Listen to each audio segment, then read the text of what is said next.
एक समय की बात है, गांव में एक सियार और ढोल दोनों ही बहुत प्रसिद्ध थे।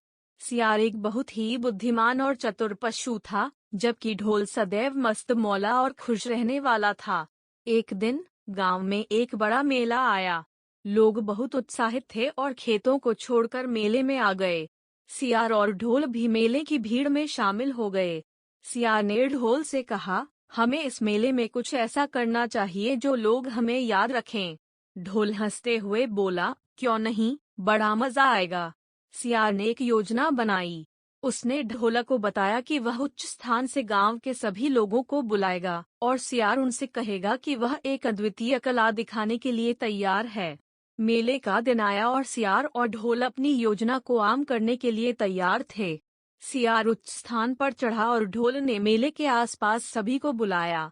सियार ने लोगों से कहा, आप सभी एक बहुत ही अद्वितीय और चमत्कारी कला देखने वाले हैं। आइए मेरे साथ आइए। लोग चकित होकर सियार के पीछे चले। सियार ने एक ऊंची चट्टान पर जाकर खड़ा हो गया। वहां से उसने लोगों को देखने के लिए बुलाया। फिर उसने अपनी बुद्धिमत्ता दिखाई और एक बहुत ही कमाल की कला की शुरुआत की। सियार ने आसमान में धूप की रेखा बनाई और उसे अपनी पूरी चाल से हंसते हुए बनाए रखा। लोग चौंके रह गए और उन्होंने देखा कि सियार ने कैसे अपनी बुद्धिमत्ता से एक अद्वितीय कला दिखाई। मेले की भीड़ में चौंके लोगों के बीच ढोल मस्त मौला हंसता हुआ चला आया। सियार ने उससे कहा, अब तुम्हारी बारी है कुछ दिखाने की। ढोल ने मुस्कराते हुए कहा, ठीक है, तुम देखो।